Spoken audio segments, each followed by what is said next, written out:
Before delving into this real and unsettling story, subscribe now, hit the bell icon, and comment if you know of accounts of people who vanished after their families became involved with secret or isolated groups. Your sharing can alert more people and expose uncomfortable realities to the world. Sarah was always driven by new challenges, and when she accepted to be an au pair in the United States, she hardly knew what awaited her in the rural vastness of Virginia. Her destination was a luxurious property on the edge of a lake, home to a wealthy and traditional family.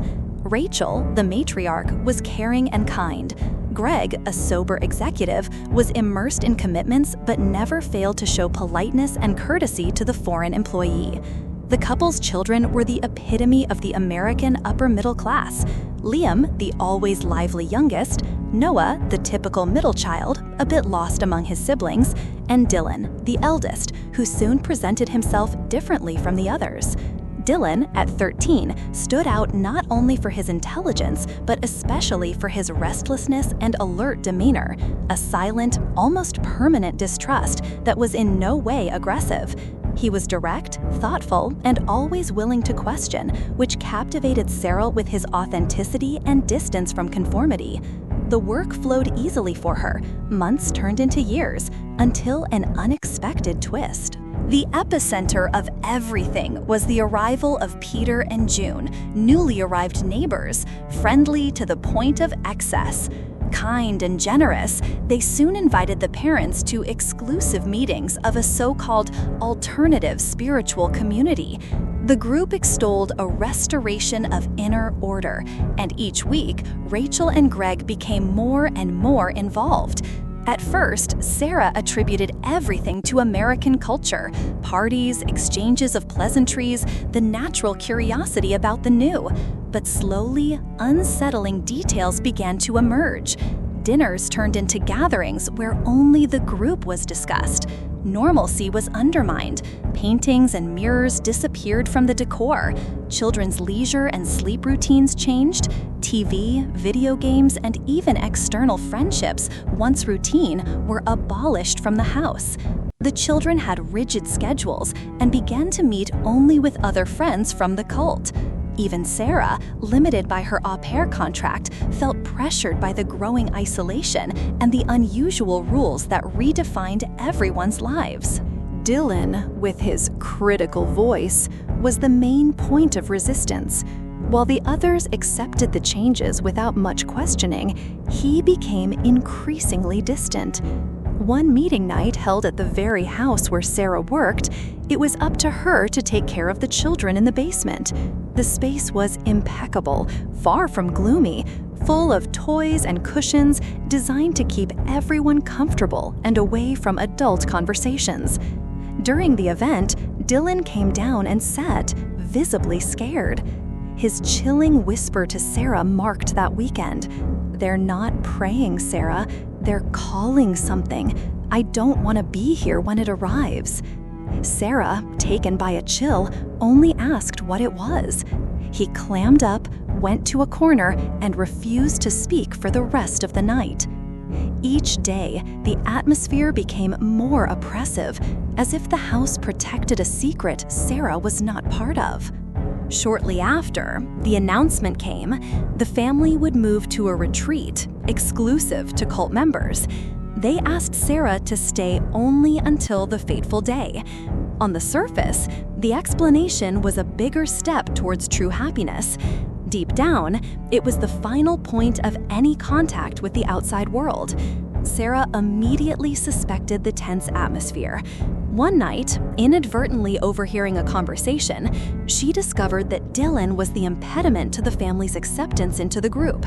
The cult leaders explicitly said that the boy's presence was a problem. Her anguish grew, and Sarah felt like a prisoner of a conspiracy she didn't want or couldn't participate in. In the following days, she tried to keep her distance, busy only with the children's routine, avoiding confrontations, secretly counting the days to leave that house. The outcome was as abrupt as it was terrifying. One weekend, when Sarah had time off and went out with friends, she returned to find devastating news. Dylan had disappeared. A note, supposedly left by him, stated that he didn't want to be found. Sarah immediately knew something was wrong, not only because of the boy's personality, so averse to thoughtless escapes, but also because he didn't even know how to take care of himself in such an extreme situation. The family's reaction was even more disturbing. They gathered everything that belonged to Dylan and threw it away, as if that son had never existed. A few days later, the family left for the retreat, disappearing from the city's routine. The silence of the surroundings was replaced by rumors and speculation, but for Sarah, nothing seemed explicable or fair. Dylan had been erased not only physically, but also from his parents' memory, in a cold ritual of concealment. Sarah's contract ended there. She went on with her life, trying to forget the episode, but the trauma was an open wound, difficult to assimilate or explain to others. She worked with other families, sought comfort in different routines, but carried that emptiness and sense of injustice that seemed to grow day by day. It was only months later that Sarah received another blow.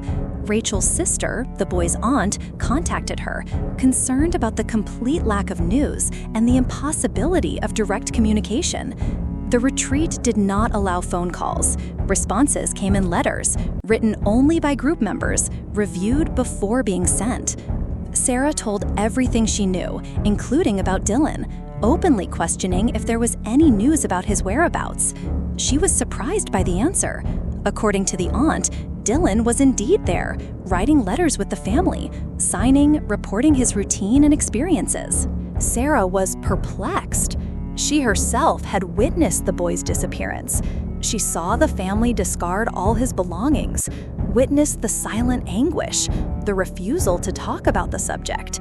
Still, the letters contained passages supposedly from Dylan. The signatures were there, the detailed stories, but the tone was impersonal, almost forced. Suspicious, Sarah realized there was a layer of control greater than she thought. The cult, besides only allowing accepted members, including children, managed to disguise even someone's absence. Truths easily vanished under the veil of isolation and manipulation.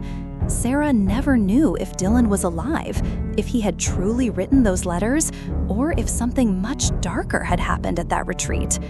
Fear and helplessness became part of her life, as did the sadness of never being able to truly help that family, especially the rebellious and restless boy she admired so much.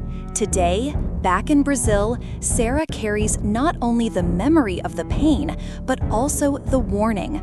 Cults manipulate, distort, destroy bonds, and eliminate those who don't fit in, all outside the law and social scrutiny. Never underestimate the strength of a fanatical group or the vulnerability of those who just want to be accepted, she repeats at every opportunity.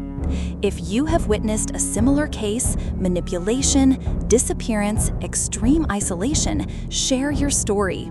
Subscribe, like, hit the bell icon right now. Help spread true accounts that can prevent more people from disappearing without a trace.